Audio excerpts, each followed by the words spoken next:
As an independent artist, making glass it's a very, very expensive material to work with, and what I'm doing now is that I am working with a small studio in Waterford City, which is called the Irish Handmade Glass Company, which was set up by 4 former workers from the factory, 3 blowers and a cutter.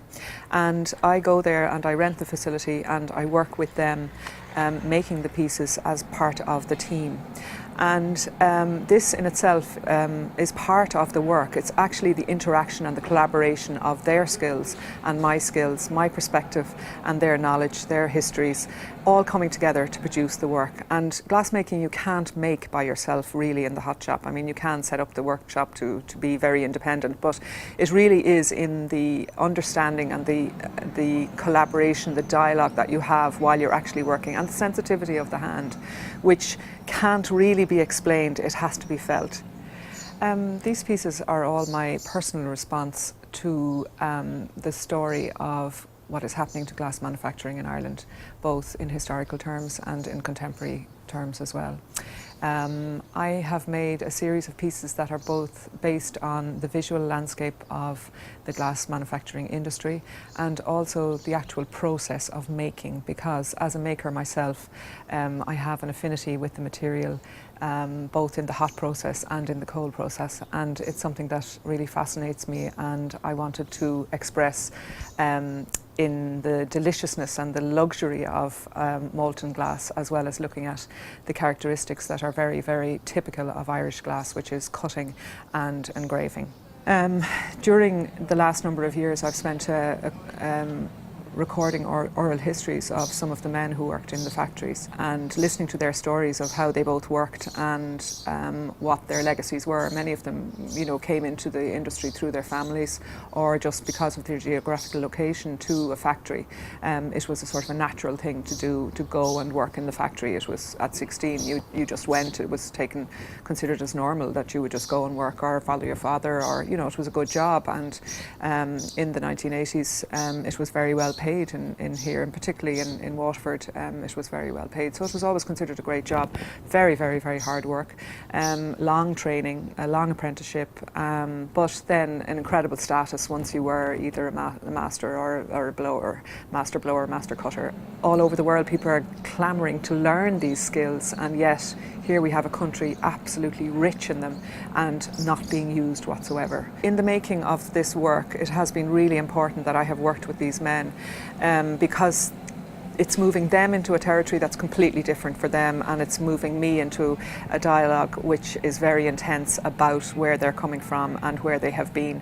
And I think it's a wonderful thing that they have done, been courageous enough to set up this small workshop. It's only a few feet from the large glass factory, and they are really on this wave of discovery, because it is something that they haven't been trained to do, to run their own business, but in working together, I think that it has brought lots of really wonderful things to them. They are learning from me and I'm learning from them every single day. I mean, as a glassmaker, you never stop learning. It's one of the wonderful things, because the glass presents you with these difficulties and then presents you with these gifts in the middle.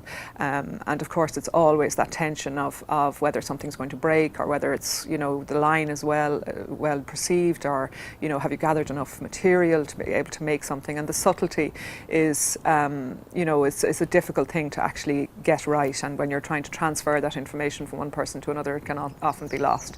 And for me also, I wanted to celebrate the wonderful skill of cutting in a different way than what we would know it as its present sort of appearance as cut crystal, which you might find in your grandmother's cabinet or given as a wedding present perhaps a number of years ago. I wanted to show that this technique was really also about carving into the surface of the glass, and also finding edges and lines that don't always appear in commercially produced glass. And I have worked with both Danny Murphy, who's the cutter at the Irish Handmade Glass Company, and also with Fred Curtis, who would have been one of the top sculptors in the Waterford Glass Company, and also Greg Sullivan, who would have been one of the top copper wheel engravers, and I've worked with all of those men for making pieces during this. I also have a huge passion for engraving, which is a technique of actually scratching into the surface of the glass using tiny marks, and the type of engraving that I most enjoy is diamond point, which is using a very small dental drill, almost like a dental drill with a diamond point, and using tiny scratch marks, creating a surface that bends the shadow of light coming through the glass itself. And so doing that, I have created some very delicate pieces, which are, you know, quite lace-like and skeletal. When you look at them, what happens is that it almost appears that the engraving is not there, and then through the shadow that is thrown when the light falls on the pieces, you actually see this incredible pattern that emerges. So all of those techniques are within this work as well. Some of the pieces are blown. For example, the Apprentice piece, for example, is an expression of just the joy of all the amazing colours that you can get in glass, and I wanted to make this incredible palette of beautiful colours that will cast their shadows onto the table. And within all of those pieces, as young apprentices, for example, the boys arrived at the factory at 16.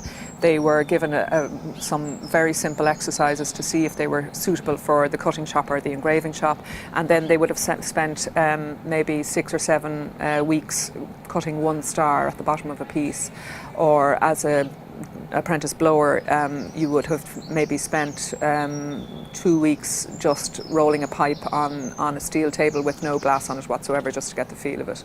And then almost immediately you were thrown into, with very short training, you were thrown into the teams actually making pieces of glass. So it was a kind of a baptism of fire, and I wanted to put this sort of story together of all of these different sort of similar kinds of shapes, but all different sizes, and you know, a little bit higgledy-piggledy, and also casting these beautiful shadows with various marks on the surface of them that would have been expressions of different ways of engraving and cutting onto the surface of the glass. So the Union piece is made of hot sculpted glass. It's solid glass that is being twisted and manipulated through the hot process.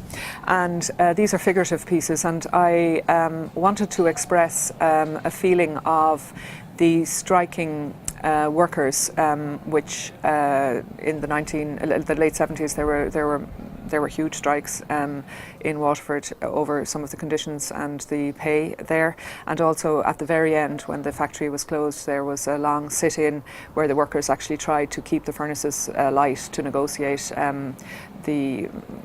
to try and stop the closure or to negotiate a better situation. And so this is my response to that. The reason why the image is so striking to me, even though in the late 70s I wasn't even involved in glass at the time, but a year ago I had the opportunity to do a residency in the Museum of Glass in Tacoma, and as part of my profile they put together some of the story of Irish glass, and without me knowing it, found some file footage of striking workers from the factory. And when this image was beamed out in the auditorium where I was working, as part of our signature of what Irish glass meant to an American audience, the response that I got from the American audience was incredibly strong, and so indignant that this could actually have happened, and so moved by it. And it was terribly shocking for me to actually see that rawness that I had actually heard about, but to see it visually was actually a very difficult thing for me to accept. And it sort of brought it back even more and made me even want to make this work even more strongly. So even though these pieces have this kind of balletic, beautiful, flowing, luxurious, delicious, hot glass feeling about them, they're also about aggression. They're also about the defence of this incredible craft that we have just seemed to have just happy to, just to let go and take it as something that is inevitable. Some of the spear pieces that I have also made are about this call to action as well. They are based on Viking spears that I saw in the National Museum in Ireland, which I think are beautiful. They have this incredible sort of century sort of feel to them. They're beautifully elegant, but yet they were weapons when they were first made.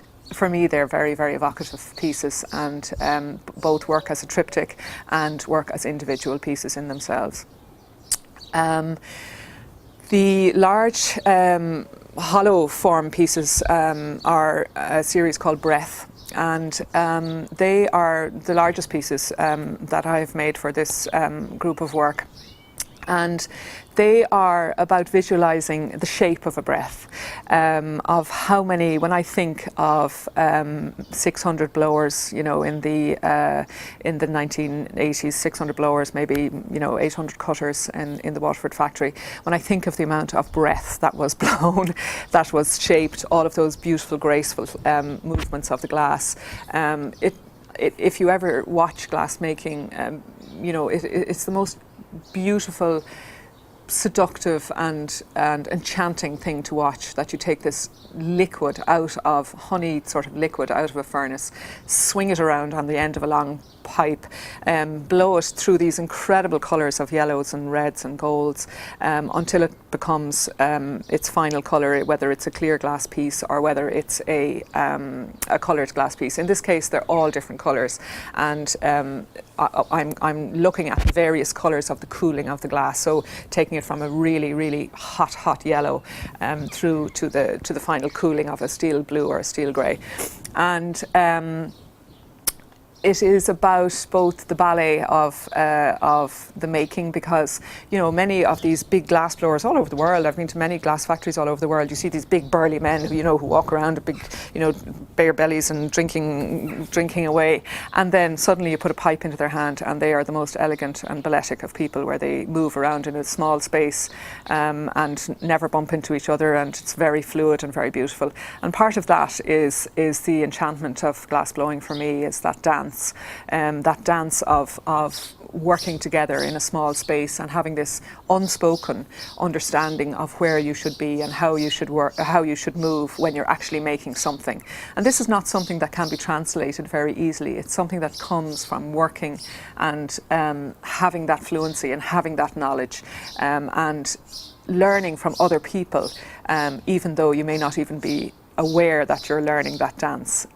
If you put somebody who's just a brand new glassblower into a space, you see very, very quickly how that dance, you know, is actually very complicated. But if you're watching fluid glassmakers, it is a seamless thing. And when I think of the history of people that came to Waterford to work, I mean, the basis of the modern factory came from Bohemia, and many of the workers came from the Novi Bor, Kameniki Senov area of the Czech Republic, and they would have come here to train Irish glassmakers, and with no language skills, or very few words in fact. And so this became, you know, a much more evocative thing, because they just had to show through movement of working together, and then invite, you know, the various people into the situation and to learn that dance. And then I decided to try and look at making beautiful functional pieces, which I have called Handmade in Ireland, Waterford. One of them is called Skeletal and the other is called Fragile. And these are also a commentary about the amount of people who are left making glass in Ireland in the factory. In Waterford at the moment there are 10 blowers only left in that factory, down from 600 to, you know, at the sort of the height. And so these pieces are made in an addition of pieces. They're not unique. They're made to be reproduced, but also looking at the delicacy of the cutting again, and particularly of the engraving.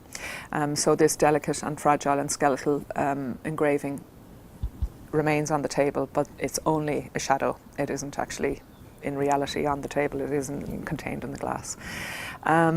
And then finally there is a hot cast piece, which is a different technique to blowing or hot sculpting. It's when you pour large ladles of glass into molds, and it's also a technique which I love to use. But what happens is that with this technique is that you can create large solid pieces of glass which are formed, in the density. So you're actually creating blocks almost of glass which you can control in different ways.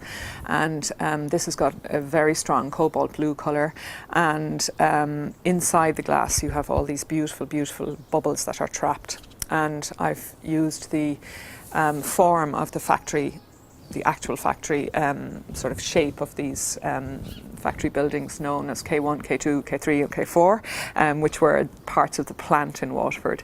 And I've used that form to make a repeat pattern and create this sort of dialogue between one piece and the next, with a negative space between to hold the glass in its shape but without any boundaries. So that speaks a little bit of both the secrecy of the factory and the difficulty in actually breaking into the very strict structures of that particular factory.